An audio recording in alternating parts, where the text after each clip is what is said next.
Hello friends, आज की इस वीडियो में हम बात करेंगे professional ethics and professional accounting system से रिलेटेड एमसीक्यू के बारे में। अगर आप हमारे चैनल पर पहली बार आए हैं तो चैनल को सब्सक्राइब कर लें और साथ में बेल ऑन कर लें ताकि आने वाली वीडियोज़ की जानकारी आपको मिलती रहे। ठीक है, और इस वीडियो को अपने फ्रेंड्स के बीच ज़्यादा से ज़्यादा शेयर करें ताकि आपके साथ साथ आपके फ्रेंड्स लोग भी अपने एग्ज़ाम की तैयारी कर सकें।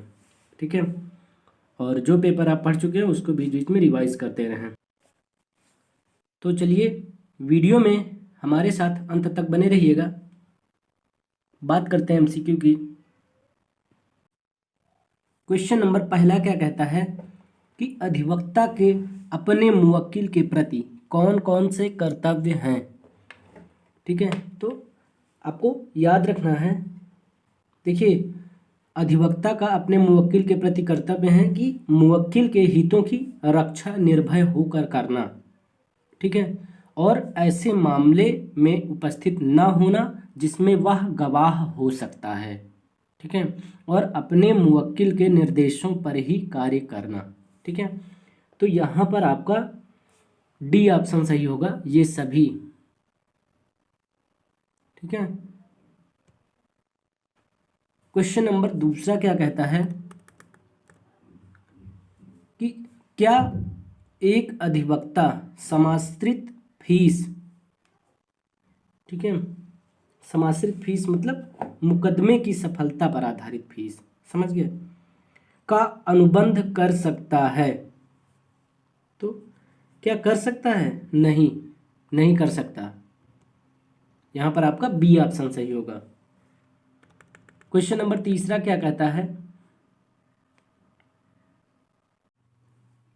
क्वेश्चन नंबर तीसरा कहता है कि निम्नलिखित में से किस वाद में न्यायालय ने यह निर्णय दिया है कि यदि कोई अधिवक्ता, ठीक है, यदि कोई अधिवक्ता अग्नियंत्र के साथ न्यायालय में उपस्थित होता है तो यह विधिक व्यवसाय के सम्मान के प्रतिकूल होगा।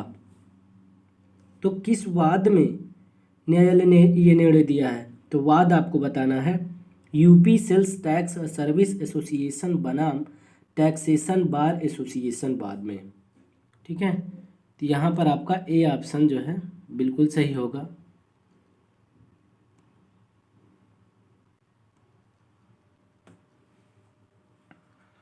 क्वेश्चन नंबर 4 क्या कहता है कि अभियोजन के आपराधिक विचारण के लिए प्रस्तुत होने वाला अधिवक्ता इस ढंग से अभियोजन करेगा कि कोई निर्दोष व्यक्ति सिद्ध दोष ना हो जाए। अधिवक्ता का यह कर्तव्य किस नियम के अंतर्गत बतलाया गया है? तो आपको याद रखना है नियम 16 के अंतर्गत बतलाया गया है। क्वेश्चन नंबर 5 क्या कहता है कि किसी अधिवक्ता एवं उसके मुवक्किल का संबंध होता है। तो किसी अधिवक्ता और उसके मुवक्किल का संबंध वैश्वासिक संबंध होता है कि हाँ भाई, मुवक्किल ये समझता है कि मेरा अधिवक्ता मुझे केस जिता देगा, तो एक विश्वास का संबंध होता है। ठीक है, तो यहाँ पर वैश्वासिक संबंध होगा, मतलब ए ऑप्शन सही होगा। क्वेश्चन नंबर 6 क्या कहता है?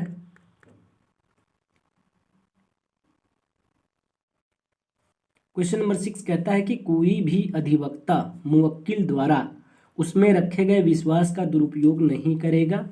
अधिवक्ता का मुवक्किल के प्रति यह कर्तव्य निम्न में से किस नियम के अंतर्गत वर्णित किया गया है? तो आपको याद रखना है नियम 24 के अंतर्गत। क्वेश्चन नंबर 7 क्या कहता है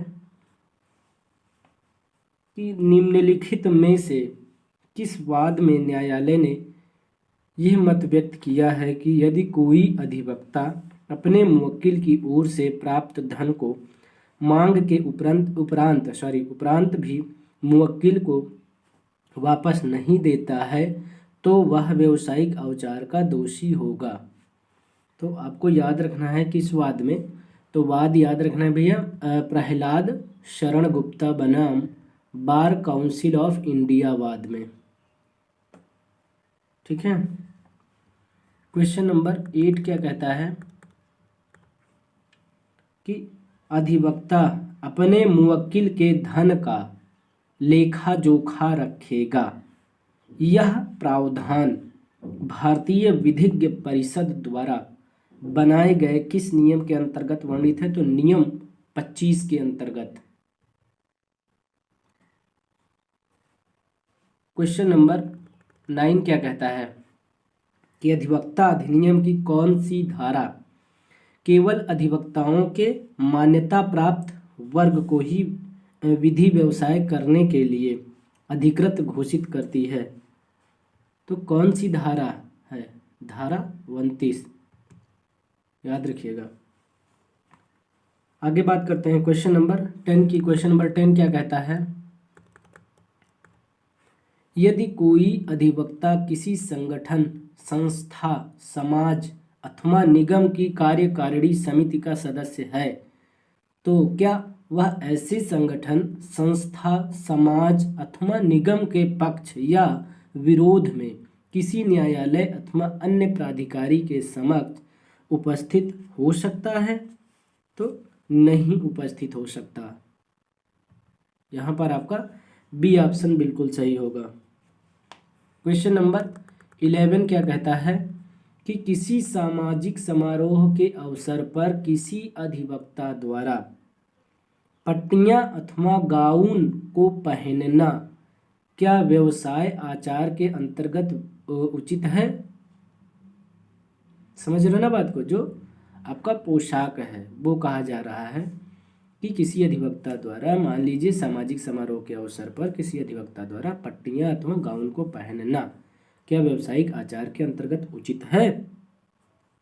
तो नहीं उचित है भाई।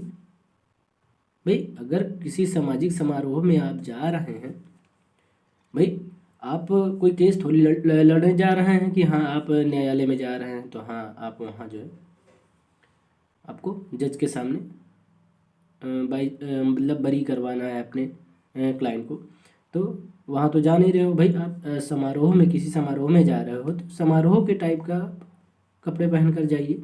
ठीक है, तो यहाँ पर ऐसा नहीं होगा। ठीक है, यहाँ पर बी ऑप्शन सही होगा। क्वेश्चन नंबर 12 क्या कहता है कि किसी प्रतिपक्षी के प्रति अधिवक्ता का कर्तव्य किस नियम में बताया गया है? तो आपको याद रखना है नियम 34 व 35 में। ठीक है। क्वेश्चन नंबर 13 क्या कहता है कि कोई भी अधिवक्ता भारतीय साक्ष्य अधिनियम की धारा 126 द्वारा आरोपित आभारों का किसी भी रूप में उल्लंघन नहीं करेगा। यह है, तो यह क्या है? अधिवक्ता का अपने मुवक्किल के प्रति कर्तव्य है। ठीक है, अपने मतलब अधिवक्ता का अपने मुवक्किल के प्रति कर्तव्य है ये। ठीक है, चलिए आगे बात करते हैं क्वेश्चन नंबर 14 की। क्वेश्चन नंबर 14 कहता है कि भारतीय साक्ष्य अधिनियम की धारा 126 के अंतर्गत किसी मुवक्किल द्वारा अपने अधिवक्ता को उसके नियोजन के अनुक्रम के दौरान दी गई संसूचना उस अधिवक्ता के द्वारा प्रकट नहीं की जा सकती है। ये कथन क्या सत्य है या असत्य है? तो ये कथन सत्य है। क्वेश्चन नंबर 15 क्या कहता है? निम्नलिखित में से कौन सा अधिवक्ता का न्यायालय के प्रति कर्तव्य है? कौन सा है इसमें से जो अधिवक्ता का न्यायालय के प्रति कर्तव्य है? तो आपको याद रखना है भाई, देखिए एक तो न्यायिक अधिकारी की गरिमा बनाए रखने का कर्तव्य, ये भी अधिवक्ता का न्यायालय के प्रति कर्तव्य ही होगा। गैर कानूनी या फिर अनुचित साधनों का प्रयोग ना करने का कर्तव्य, ये भी एक अधिवक्ता का न्यायालय के प्रति कर्तव्य ही है। और आर्थिक रूप से हितबद्ध मामले में पैरवी ना करने का कर्तव्य। ठीक, तो यहाँ पर डी ऑप्शन से होगा ये सभी। क्वेश्चन नंबर 16 क्या कहता है कि निम्नलिखित में से कौन सा कर्तव्य अधिवक्ता का अपने मुवक्किल के प्रति कर्तव्य है। तो ये सभी, ठीक है, डी ऑप्शन यहाँ पर आपका सही होगा। मतलब वृत्तिक संसूचनाओं को प्रकट न करने का कर्तव्य, मुकदमेबाजी उकसाने में पक्षकार न बनने का कर्तव्य, और मुवक्किल के धन का लेखा जोखा रखने का कर्तव्य। ठीक है, यहाँ पर आपका डी ऑप्शन बिल्कुल सही होगा। चलिए आगे बात करते हैं। क्वेश्चन नंबर 17 क्या कहता है कि अधिवक्ता अधिनियम की किस धारा के अंतर्गत राज्य विधिज्ञ परिषद द्वारा अवचार को या अवचार के लिए अधिवक्ताओं को दंडित किया जा सकता है। तो क्या कहा गया है प्रश्न में, ध्यान से सुनिएगा फिर से। अधिवक्ता अधिनियम की किस धारा के अंतर्गत, ठीक है, अंतर्गत राज्य विधिज्ञ परिषद द्वारा अवचार के लिए अधिवक्ताओं को दंडित किया जा सकता है। तो धारा 35 में है। किसमें? धारा 35 में। इंपॉर्टेंट क्वेश्चन है, पूछा जा सकता है ये। क्वेश्चन नंबर 18 क्या कहता है कि अधिवक्ताओं के विरुद्ध अवचार की जांच के लिए राज्य विधिज्ञ परिषद मामले को निम्न में से किस समिति को निपटारे के लिए निर्दिष्ट करेगी। तो आपको याद रखना है अनुशासन समिति को, अनुशासन समिति को, अनुशासन समिति को। ठीक है, सी ऑप्शन सही होगा। आई होप कि आपको वीडियो पसंद आई होगी। वीडियो को लाइक कर दें, अभी तक ना किए हो तो वीडियो को ज़्यादा से ज़्यादा शेयर कर दें अपने फ्रेंड्स के बीच, और चैनल पर नए हैं अभी तक सब्सक्राइब नहीं किया तो सब्सक्राइब कर लें और साथ में बेल ऑन कर लें ताकि आने वाली वीडियोज़ की जानकारी आपको मिलती रहे। ठीक है, तो अपने एग्ज़ाम की तैयारी कंटिन्यू करते रहें, लापरवाही बिल्कुल न बरतें। और दिसंबर आ चुका है, ठीक है, तो इन क्वेश्चनों को आप तैयार करिए। अब हम आपसे नेक्स्ट वीडियो मिलेंगे। बहुत बहुत धन्यवाद।